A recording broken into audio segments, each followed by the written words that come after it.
Give me just 7 a o'clock, moment. meeting Yeah. come to order.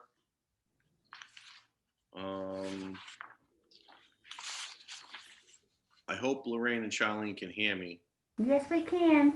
Oh, okay. So you guys can hear us and we can hear you now. Yay! Oh, well, that's a good thing. Okay, so if everybody could read the minutes from last time, please.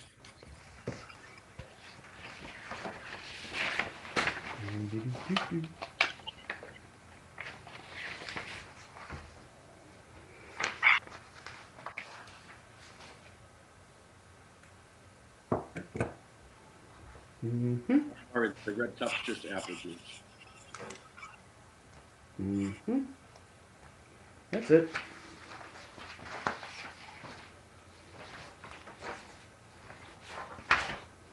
And this was good.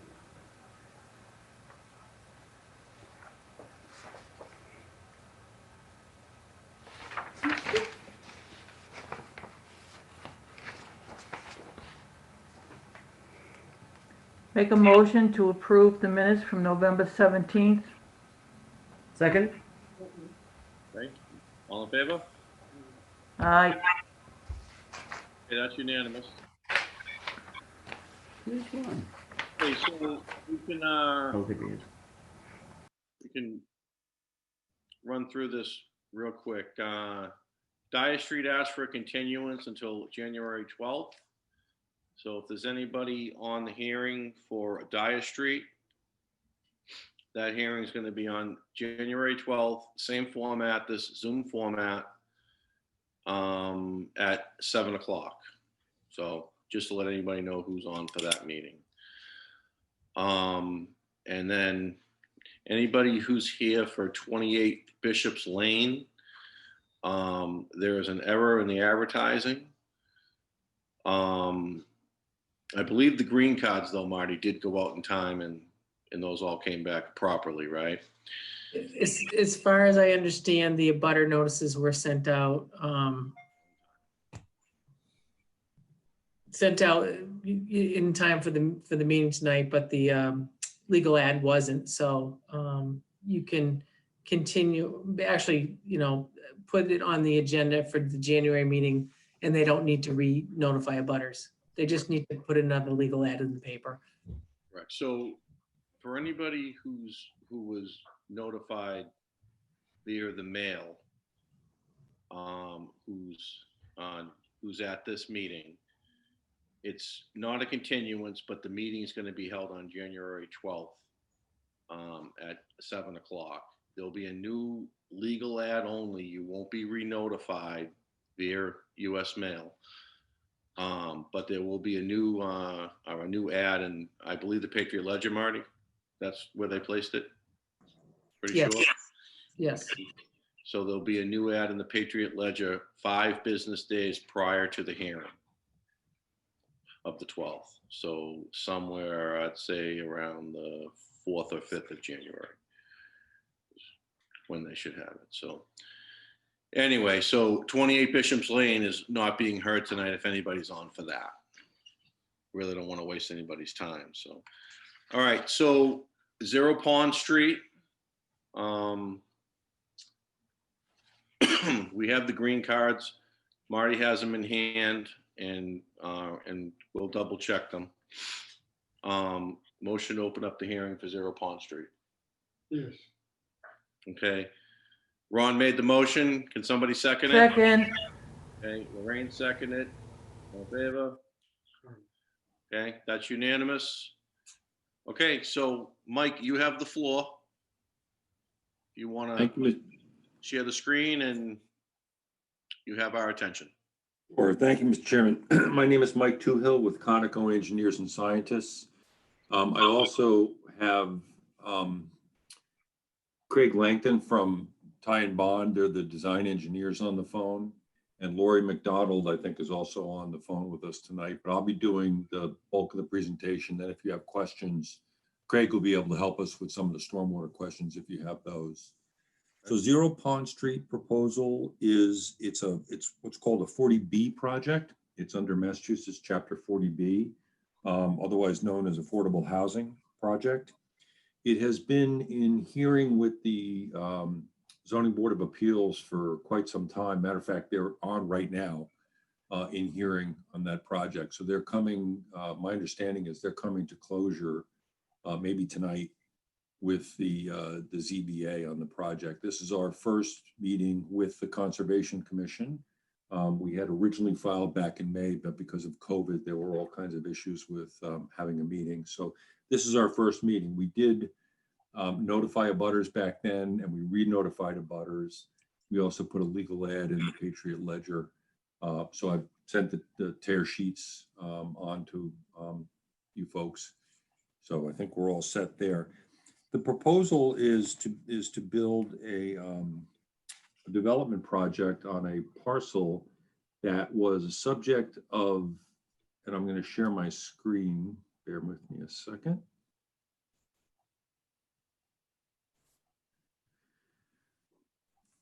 This is part of the plan set. It's not the very beginning of the plan set. It's about 11 pages into it. It's a development project proposed on a parcel of land that contains a lot of wetlands. And there are wetlands, as you can see my hand moving around, all the way on the eastern side of the site, the southern side of the site, and then up this access area coming up into the kind of the northern side of the site.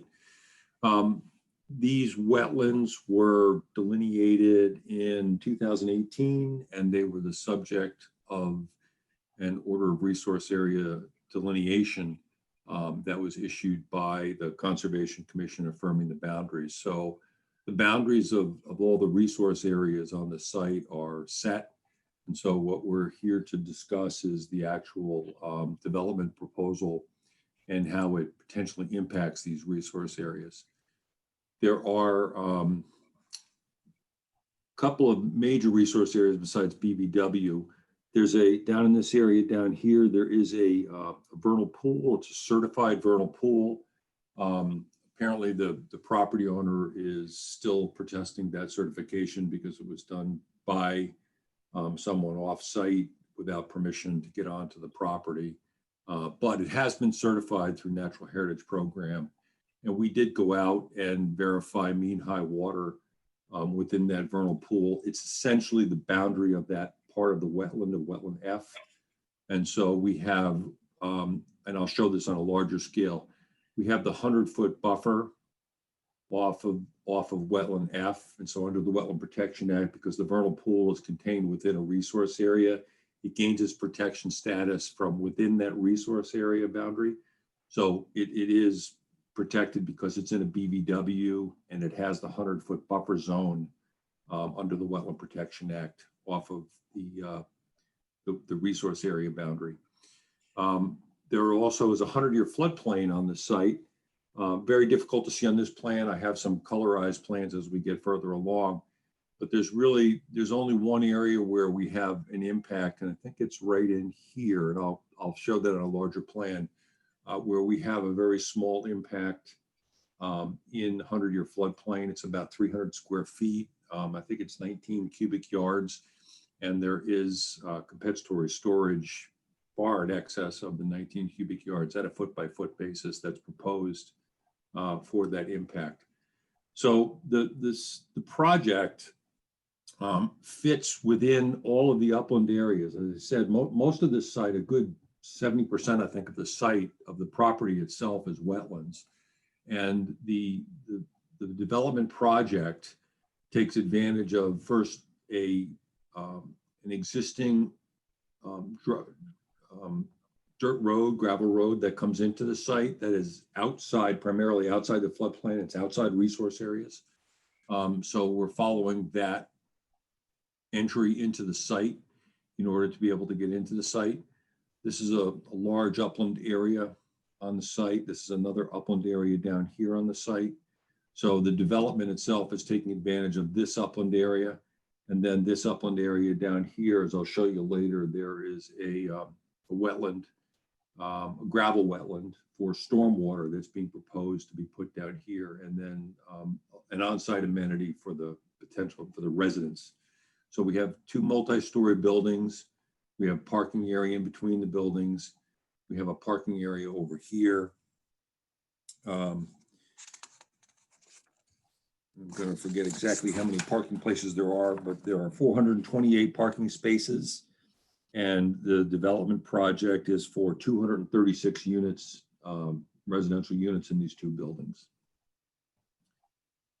So I want to just start, Mr. Chairman, just by saying that we understand this is the first time this has been brought before the Conservation Commission. Our goal tonight is to really talk through the project, show you where the resource area impacts and the mitigation are, start to answer some of your questions. I know we have a peer review process that is really yet to get going in a large effort.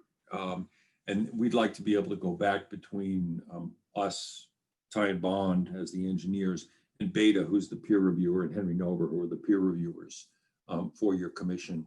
And we have not had the opportunity to do that yet. So the goal tonight is to kick this thing off, get it going.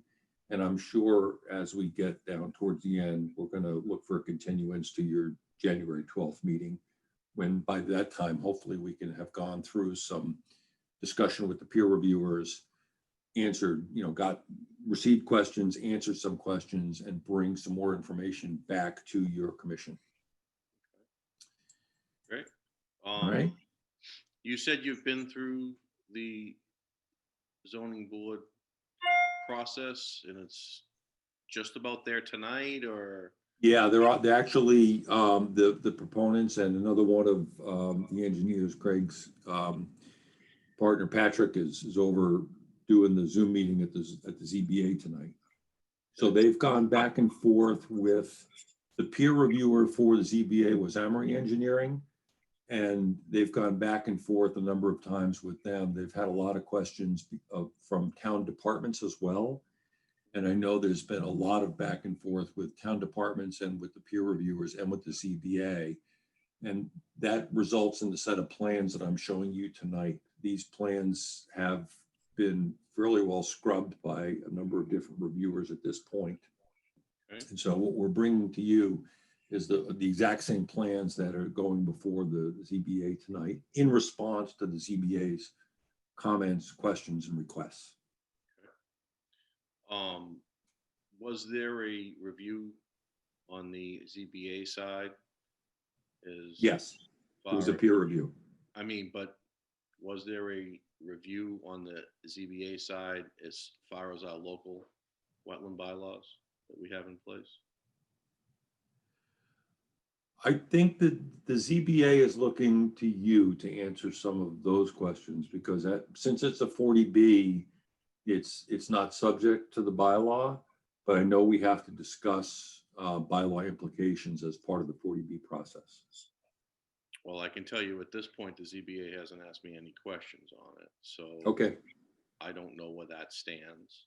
Yeah, and honestly, I have not been part of the ZBA process, so I can't tell you what has occurred along that line. Okay.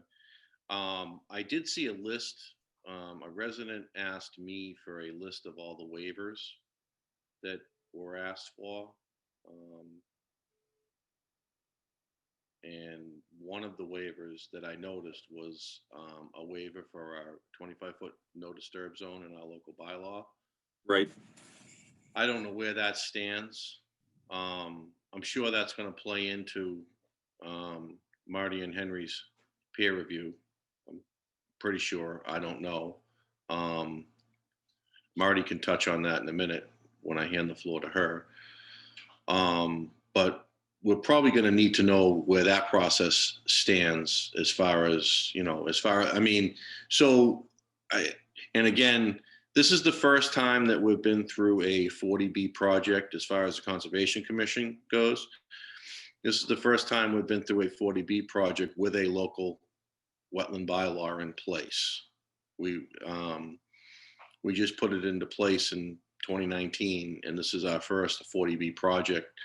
So it was a little rocky at first because I thought that the review was, as far as our local bylaw, I thought that was the responsibility of the Conservation Commission, and apparently it's not. Attorney Galvin straightened that out pretty quickly. But I know the zoning board was looking for guidance as far as the waivers for our local bylaws, but it really never got followed up on. So that's probably going to need to be addressed at some point. Okay, Anyway, so what I'm going to do at this point is I'm going to hand the floor to Marty. And Marty, I don't know how deep you are into this. This is, I mean, this has been going on for a while, but I don't know if you've even started a review. So I'll let you speak on it, please.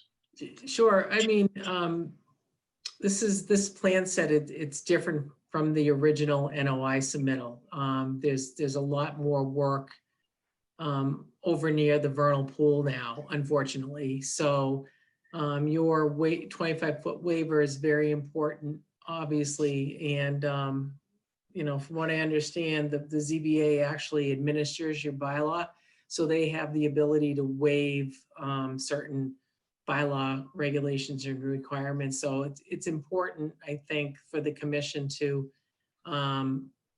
submit something to them in writing, after you've heard this project and understand it a little bit more, and we can certainly help the commission with understanding what the implications of this particular project design is to your bylaw, your 25-foot no touch. I know Henry Novert talked to Pat Brennan late this afternoon, and he's also looked at the plans and is going to provide a quick overview of what he's seeing now, and he can probably discuss what Pat Brennan said as far as where the project's at in the ZBA process. So I'm going to turn the floor over to Henry. Okay, I'm just going to make one little announcement. Virginia is in the room. She's attending this hearing as an abutter. She's attending the hearing as an abutter only, not as a Conservation Commission member. So I recuse myself from the meeting. Just so everybody's clear, okay? okay. So I just want to be clear. I just think I heard Virginia say that she recused herself as a Conservation Commissioner. Is that correct? That's correct. Correct. Yes. Thank you. Okay, so take the floor, Henry, please. Okay, You're echoing, Henry. Damn it.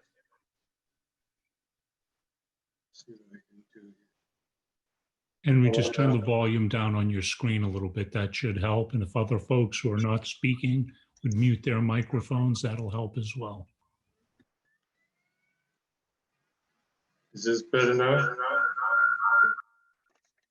We're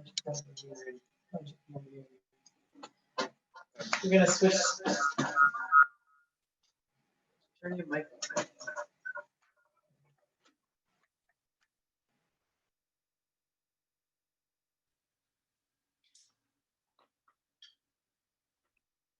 You're on mute, Henry.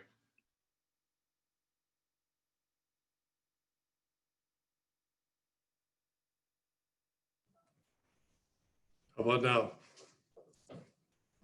Can you hear me, Doug? That's good. Okay. As you know that we had to wait for decision to see if we had a conflict on this project before we got involved with it. So we haven't gotten too in depth on it, but I've had a number of conversations with Pat Brennan about the project, and I have a copy of his review letters. There's 4 in total. And Pat told me on the phone even last week that he was waiting to finish his review, but he was waiting to see what the commission was going to do with the buffer zone issue before he did a final comment. Because as he pointed out in a number of his correspondence, that there's a lot of work in close proximity to the wetland, particularly some retaining walls that he thought might impact the resource area. They're that close. So as far as the issue of whether or not the 25-foot buffer will be waived, I think that has been requested, a relief of that from the zoning board of appeals, but I don't believe they've made a decision on that yet. That is correct, Henry. That was part of, I think there was 13 waivers that they asked for, and that was actually the first one on the list, so. Okay, so as far as, you can talk about the buffer zone more, but I think my comment at this point, I intend to prepare a review letter in the next week or two, kind of going over the overall project. It looks like Pat has really looked at the drainage in depth. There were a couple of issues on that I want to work with them on. But for the most part, I won't be doing a detailed drainage review because he's already done that. But as far as the construction in close proximity to the resource areas, I think that the applicant should plan on actually having wetland resource alteration due to the work as it's shown on the plans currently, and that they ought to set aside a wetland replication area. And then, come up with an idea of what they think realistically they might alter. And then the final size of this wetland replication could be predicated on an as-built plan that actually can quantify what actual resources actually may get altered during the construction. So I'll just put that aside. That's my comment on the proximity of the work to the wetland as far as potential alteration.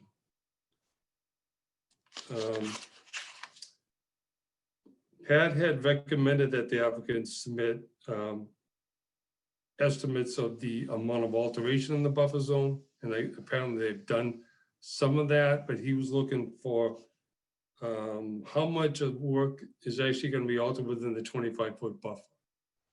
I think they provided the amount of alteration within the 100-foot buffer, but to help the ZBA assess the impact of the project, he wanted to see some more quantification of that alteration.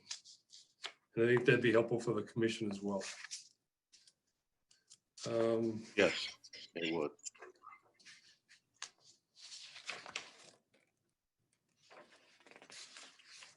There's some issues there as far as the existing conditions plan. I want to speak about this up front versus the ORAD plan.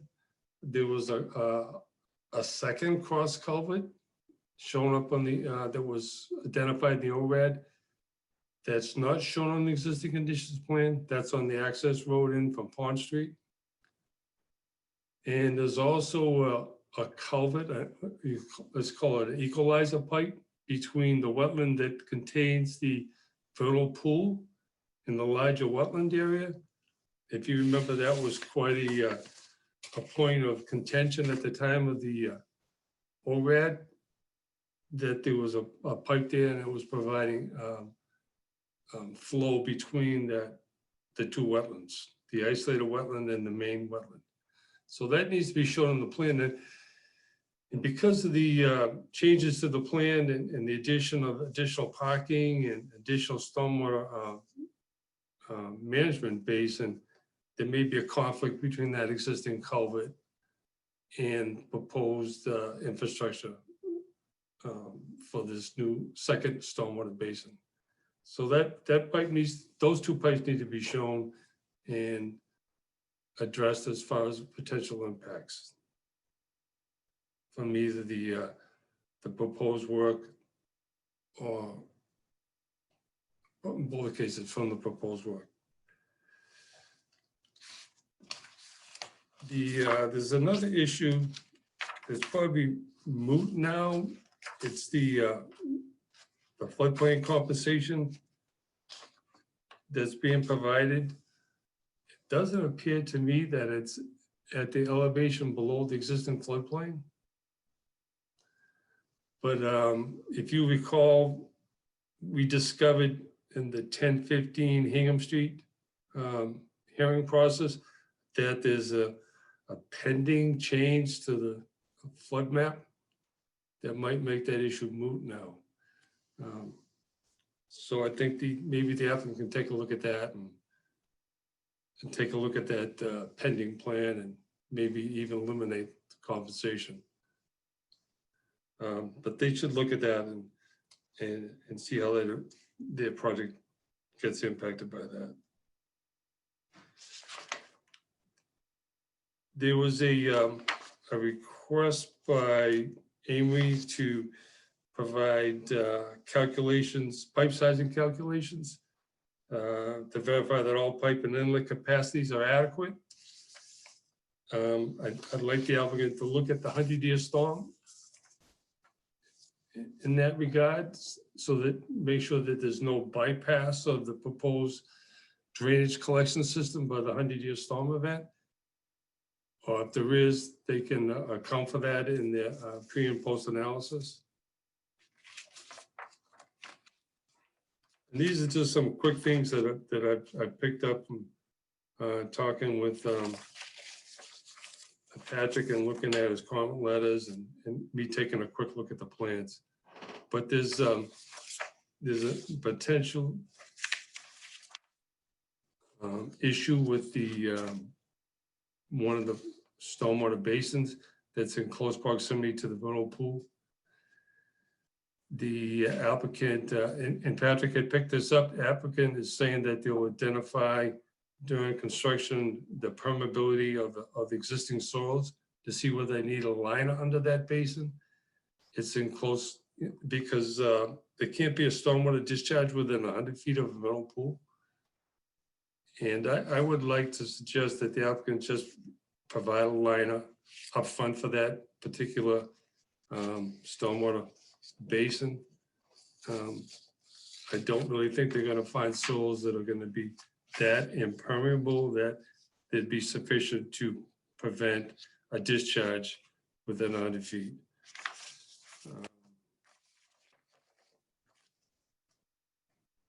Other than that, I don't see anything that really jumps out at us. Like I say, Pat did a very thorough job on the stormwater.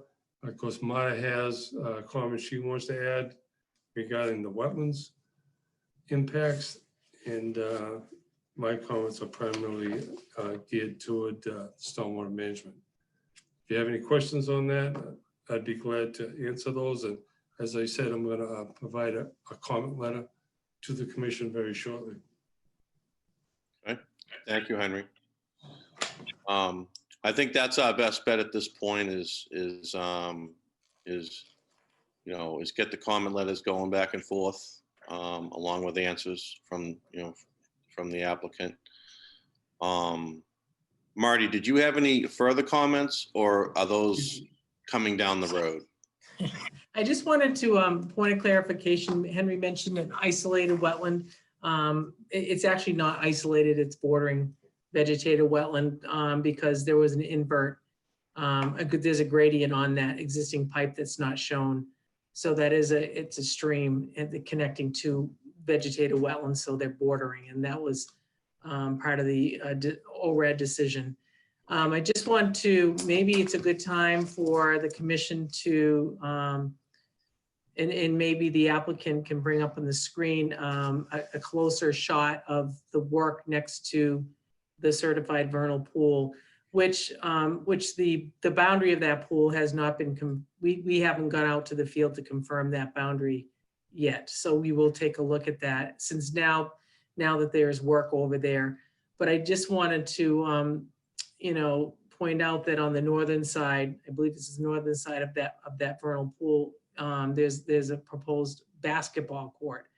I think that in the northern side of a vernal pool typically is important to the breeding. So unless there is a study done on this pool, that proves otherwise, I think that work that close to a certified vernal pool boundary for a basketball court is something the commission should think about. And then also there's a significant amount of parking now proposed over in that area.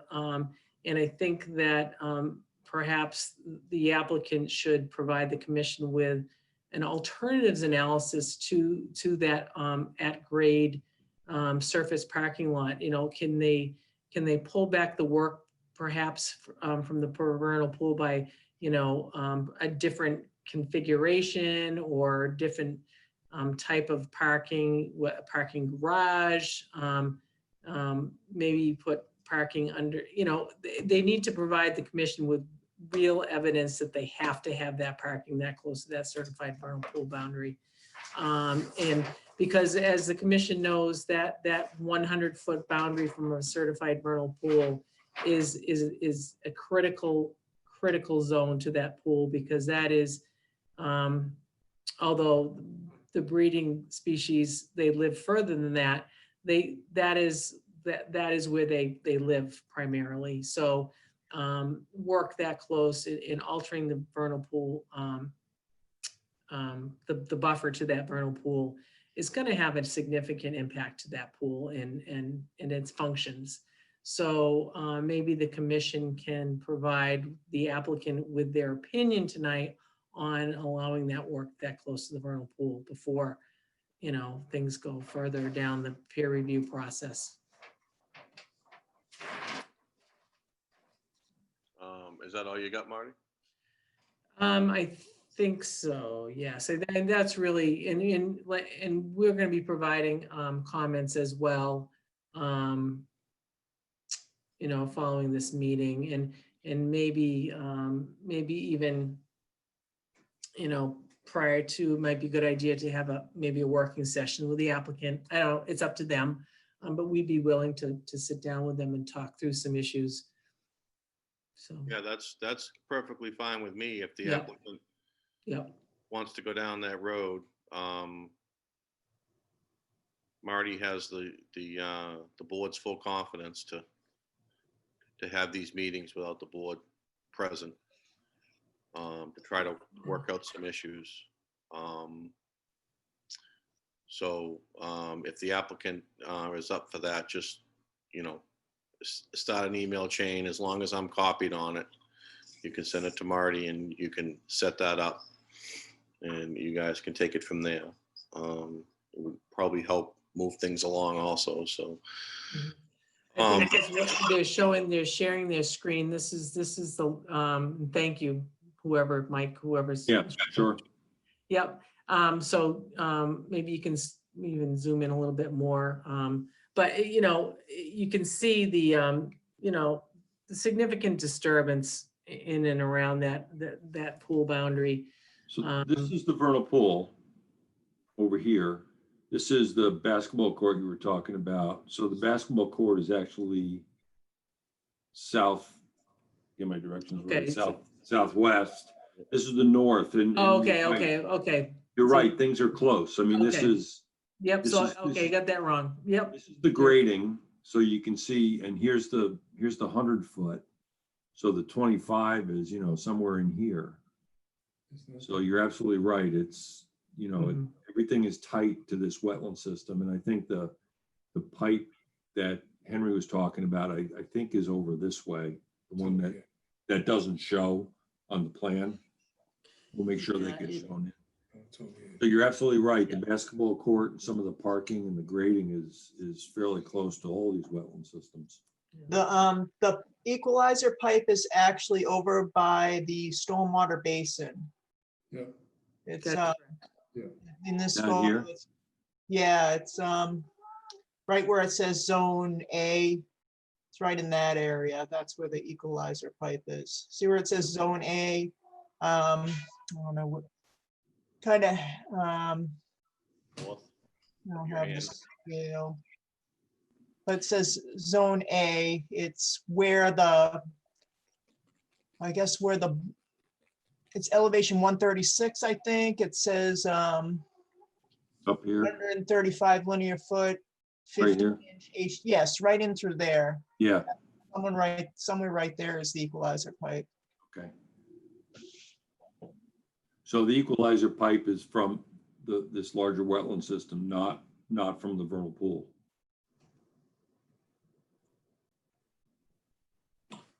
And so the I'm- stormwater, the stormwater Sorry. basins that we were talking about, that Henry was talking about, are adjacent to the wetlands down here, but not to the vernal pool. I think maybe your figure, it shows an arrow, it's limit of vernal pool. It's the darker blue line, I think, right? It's right here, yeah. And then the darker, the darker blue line. So there's two areas, two depressions, correct? The dark blue line is mean high water, and there is a separation in the mean high water between this isolated area to like northeast of the basketball court to the larger isolated area So south. both of those are part of the vernal pool boundary. I think that is. So that entire area is the vernal pool? That's pretty The big. vernal pool the vernal pool boundary was never established. So I'm thinking it was never established in the field. So I think that's the first thing probably we should do I was gonna is say, that's something. confirm I think that. we should- Correct, because according to this plan, that is one large vernal pool with this, with maybe a high point but that may be the case out there because that area gets pretty flooded from what I recall. So maybe we could take a look at that.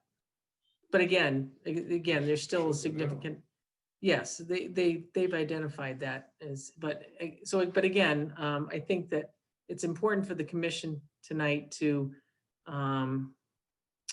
voice their position on whether or not, they would consider allowing work that close to a vernal pool boundary. Well, I mean, it's kind of hard to offer an opinion on that if we don't exactly know where the vernal pool is. Mhm. I think that I would like to see the vernal pool in a completely different color marker or highlighter. And I'd like to see the boundary of the vernal pool on the plan, depicted so the entire board knows exactly what we're looking at. Right now, I mean, at the beginning of the presentation, we thought that small area was the vernal pool, call it the top right of the screen. Now we're being told it's the entire area. I mean, that's 4 times the size of. Mike was taking his pointer and he was going around the smaller area, which I believe he thought that was the vernal pool also. That's what was shown on the certification documents originally. So, I mean, we need to know if it's just that small area or if it's that entire area, because that's a pretty big area. I guess I kind of have to defer to you, Marty, on this one. Not to make the determination of whether the board's going to accept it, but I was told by Attorney Galvin, which I have my opinion on this, but is the board here to administer the local bylaw at all, or is it just the state law that we're administering here? It's just the state law. Okay, so under the state law, what is allowed and what is not allowed along a vernal pool like this? It's a good question. So the commission has jurisdiction over work within 100 feet of the bordering vegetative boundary. And within that BVW boundary, pretty close to the boundary, is the certified vernal pool. So the regulations actually allow the commission to look at the work that's proposed adjacent to that resource area. And if they feel that work will have an adverse impact on the functions and values of that resource area and what it's providing, then the commission can condition a project, maybe require a 50-foot buffer, more, depending on what functions and values that resource area is providing. In this case, that BVW is providing important wildlife habitat because it is a certified vernal pool. So the commission, under the state regulations, has the ability to condition work in that 100-foot buffer zone. Well, I mean, you've already mentioned, and you're the scientist, you've already mentioned that the work that you see, around the vernal pool, adjacent to it, you believe is already going to have a huge impact. So, I mean, that's, I mean, I'm sure that's what the board's going to agree with, but, we can obviously poll the board. But, because it's not just the vernal pool, it's the area around the vernal pool, correct? Is what you said earlier? Right, but it's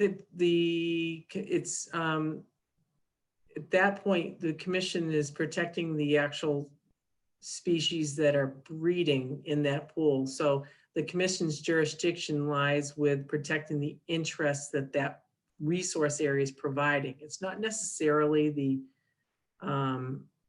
the actual pool itself, but there is a gray area there that if the work is going to destroy the habitat for where these breeding species live during the year, other than the breeding season, then that pool is the breeding is there'll be a decline. But the burden's on the applicant to provide the commission with evidence that why they feel that work will not cause an impact on the interest, wildlife habitat, and they have the ability to do that. So, and the other thing too is we'll recommend in our letter is the applicant to provide the commission with confirmation that the work in that area, the impervious surface associated with the parking lot, the change in the drainage area, what the water draining to that vernal pool. I mean, there is some watershed to that vernal pool. What is the impact to that watershed from this project, and will that pool maintain its hydro period after this project's constructed? So that's another thing that we'll recommend the commission require the applicant to do is to confirm that pool will contain the same water that it contains during the breeding season after this project's constructed. Right. And not more or less the same. Right. Volume and quality. So, yeah, I mean, they're asking a lot here, in my opinion. So they really need to roll the sleeves up and provide the commission with.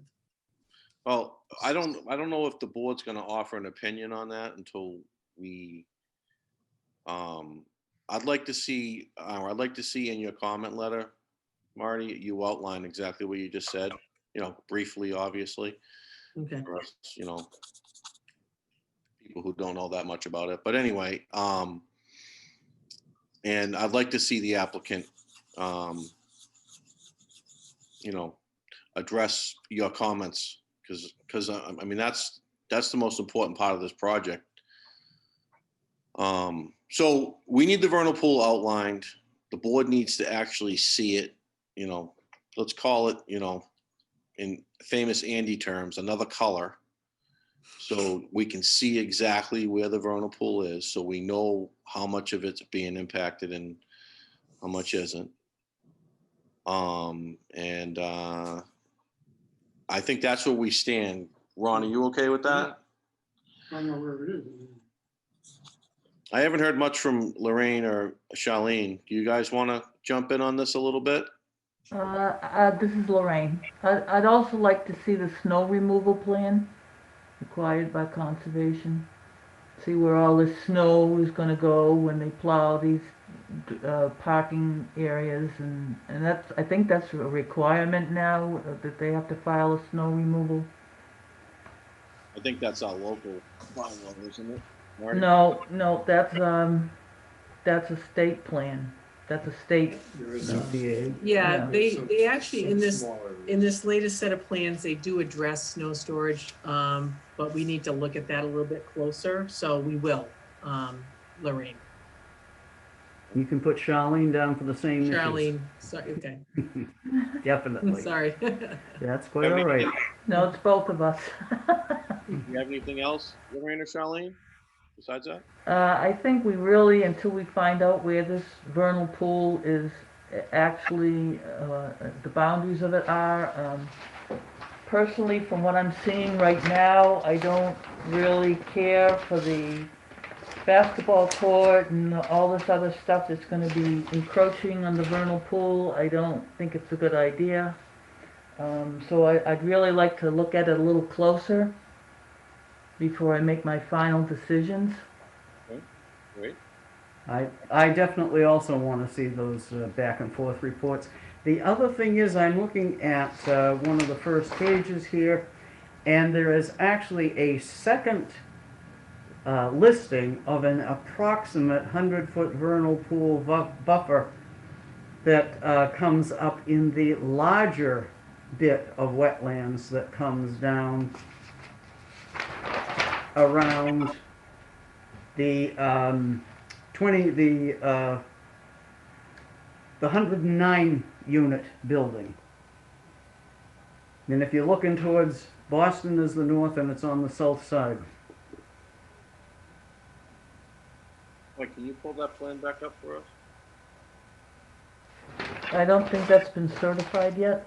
Probably not, but it's on their plans that they are aware of the possibility that it's there. So, you know, Sheet are it's you not on? just one vernal pool, it's two. What sheet are you on? What sheet number you What want? sheet number? Wait just a minute, let me flip it over. 3.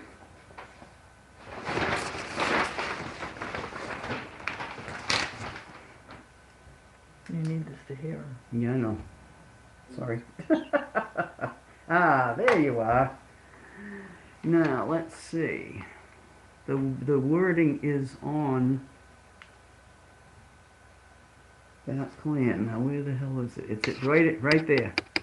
Come back here. Woo-hoo, bring your little hand over here to the left. Come to the left. Come to the left. Come to the left. Where are you? Where's your little hand? All right, stop. Stop. Now come up. Up. There you go. Can you see that writing right there? Approximate 100. That's it. Now, does that go all the way down into that actual pool area that you're talking about, down to the southwest, southeast? I can't hear a word. No, he's not speaking. That's why I can't hear him. Yeah.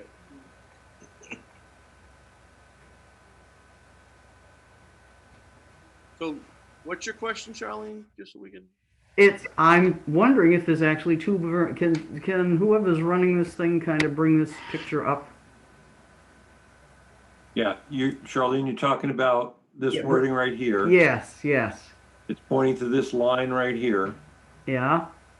Which encircles this guy, is that what you're telling me? Which circles this. All right, okay, fine. Now bring your picture up a little, because there's another notation on there. What do you mean bring it up? Bring it up, bring the picture up on the screen. Just scroll upward. Scroll up. Roll up here? No, you're going down. No, it's actually going up, but anyway. Going up. No, because if at the bottom, you're not, well, let me put it to this way. The words are at the bottom of our screen, so you want to bring, okay. there. All right, now hold up. The notation, let me see. Maybe it's not on this one, maybe it's on the other one. The notation about the fact that the vernal pool hasn't been certified was on the bigger blob there, as opposed to the smaller. I think it's on the next sheet.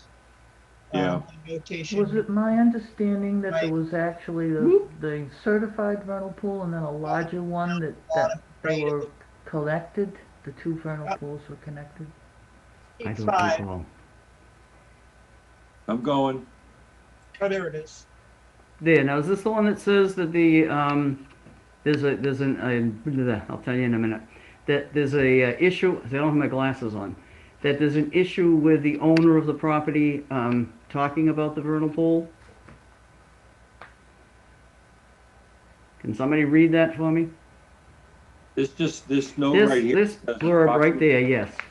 This note says approximate location of certified vernal pool, certification number, boundaries not yet determined.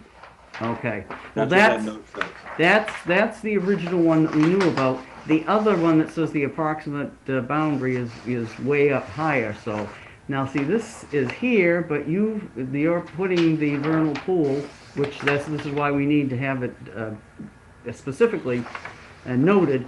You've got it going up to the diagonally up to the smaller part of the wetlands there, going to the that's right. Yeah. Correct. Right. Like south of that square where your hand is. And to Yeah. the right is that other part of F. And that, I think, is the discussion we have to have when we go out in the field and confirm the boundaries. Good. Based on our flagging, there's two small isolated areas. It's this corner here, Lori, right? Yes, exactly. This is the area that was shown on the certification documents that Natural Heritage used for certifying the vernal pool. Uh-huh. So, but as Marty pointed out, if I go back up here, we have mean high water marks in both this larger area and then that previous sheet showed over here in the smaller area. This smaller area was what was certified. The question is this also a vernal pool? Okay, well then, that's what we need to know.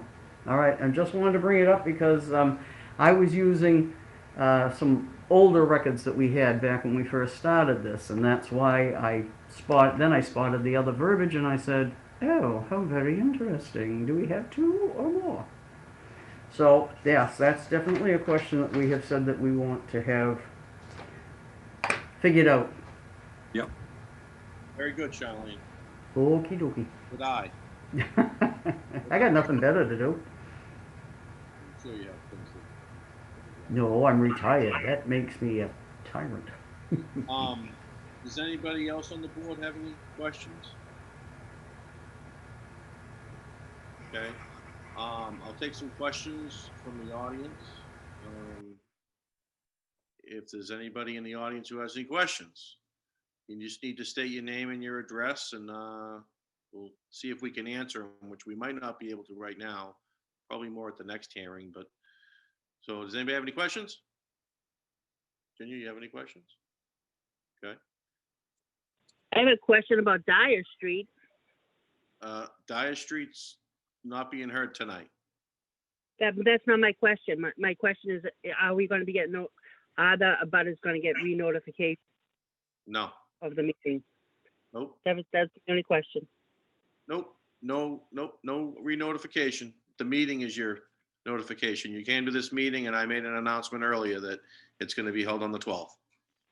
That's it. Okay, thank you. Thank you. Okay, so back to Zero Pond Street. So nobody has any questions? Okay. I think we have marching orders for both sides. Marty and Henry will prepare comment letters. And I'm sure the applicant will try to address some of their concerns. The board's going to probably hold off on commenting on the vernal pool at this time, just because we, I mean, from what I'm seeing, we're not even really sure of the boundaries of it. And I think that needs to be established before we, before we offer our opinion. Does the applicant have anything else? No, I think we're set. We wanted to have this open discussion and get going with Marty and Henry. I certainly appreciate you sharing the screen the way you did. I mean, we're not that advanced. I appreciate you cooperating and, kind of moving the little hand around so everybody can see what we're looking at and stuff like that. So some applicants probably wouldn't do that. So motion to continue the hearing until January 12th. Yes. Ron, Lorraine, Charlene. So moved. Okay, and I'm sure we have a list of the some of the questions that were brought up in this, but I'm sure Marty and Henry's comment letters will probably be a lot more detailed. So that's it. We'll see you on the 12th. Bye, Great. everyone. Happy holidays. So just for anybody else who's here still, so as far as the zoning board issue, I'll be trying to get in touch with them to find out where they're at on this. As far as the applicant goes, feel free if you guys, if you guys have information that I don't have yet, to forward it along as far as the waivers and stuff like that. So we know exactly where in the process that is. I'm sure the board would definitely like to see the 25-foot no disturb zone, the amount of the impact that Marty mentioned. Or actually, I think Henry mentioned that. So we would like to see that. And that's it. See you on the 12th. Moving on. Thank you. So do we have anything else? I'll let the secretary chime in. Do we have anything else on here? Is that it? No, those are the only projects. You might want to let the board, we got approval for you to sign any orders that the commission issued. When we vote for the order, Doug can sign on behalf of the board. So we had done that with the last notice of intent or order of Oh, we commission already agreed to and the COC. So, I thought we already agreed to that. well, the board wasn't, yeah, we did agree to it, but I just want to make the board aware that we got approval. We had to double check and make sure it was. Oh, okay, yeah. So I did contact Attorney Galvin and he said that's perfectly fine. That's actually what most boards are doing. Just so the rest of the board knows, it's not something that I can just sign off on. It has to be voted in a hearing by all the board members first. It's not going to be a legal signature unless the entire board votes. So there's really, honestly, there's really no harm, no foul in it, except for the fact that my name's on it, and it's, my name's not on any permit that's issued by this board. So I guess that's something new. Do any of the board members have any questions as far as that goes? Lorraine, Charlene, No. Virginia, Ron? It seemed to work out before with the 1015 Hingham Street. So we'll continue that practice. Let's just say, at least until the Zoom meetings are over, and then we'll go right back to our normal, signing of the permits. The zoning's meeting today too. Yeah, the zoning's meeting right now. Zoning, they're all meeting, all 5 of them. Oh, great. Uh, Okay, so we got that. Do we have anything else? Yes, No, that's it? yes. Yes? Okay, what do you got? Charlene and I would like to know what is behind the Conservation Commission not enforcing their own bylaw? What do you mean? With respect to the 25-foot. On what project? On this zero? Yeah, I didn't explain that? no, Okay, so what happens is Marty still on? No. no. No. So, well, what I'll do is I'll start from the beginning. So when this project first came in, I believe it was back in May, I believe. The project was forwarded to us as it normally is, and I forwarded along to Marty. And the zoning board contacted me to ask if they could have Marty review the plans for the zoning board. So that kind of sparked off a little bit of an argument between me and the zoning board chairman. I was under the assumption that with our local bylaw and the state law, which if you notice in the meeting, I made reference to both of those. I was under the assumption that we enforce the local bylaw and we enforce the state law when it comes to a 40B project. Well, I kind of embarrassed myself because that's not the case.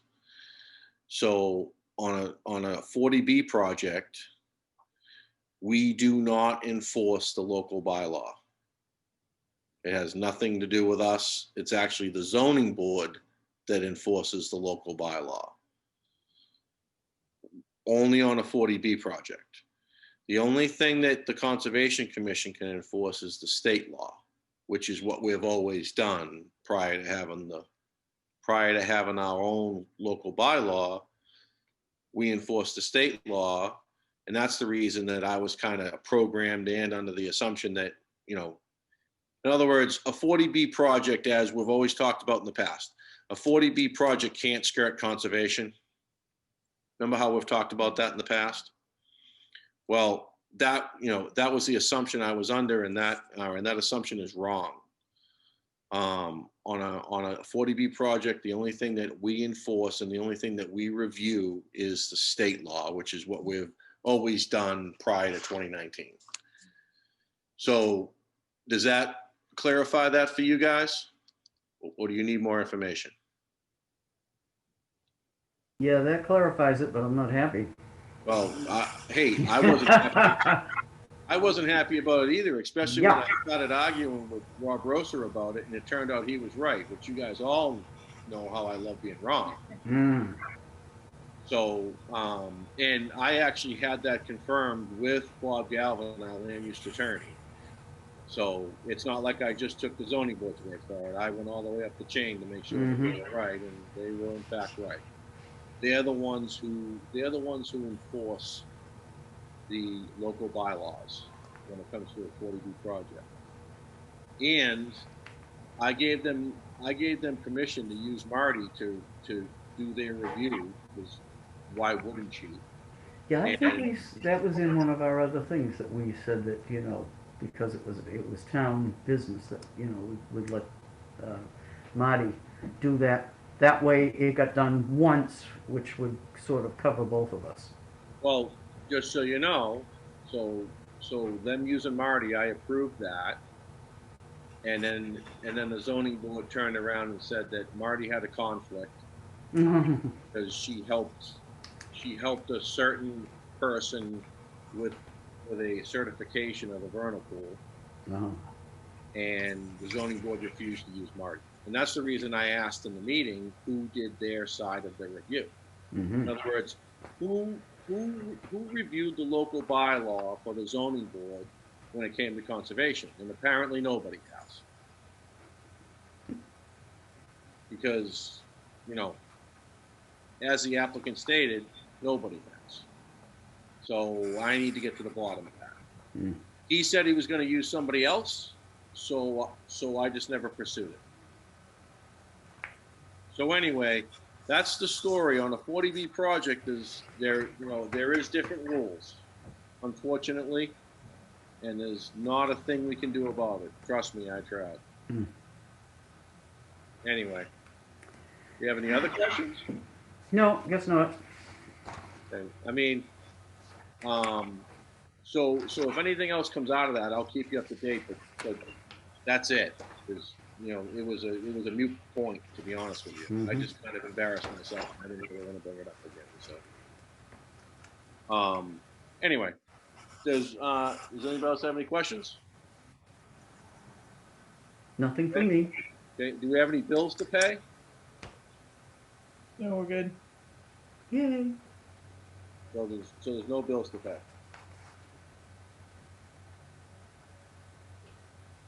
No, you Yes. voted at the last, so we're good. How many new ones? All right, well, then I guess it's meeting adjourned, and I'll see everybody on the 12th.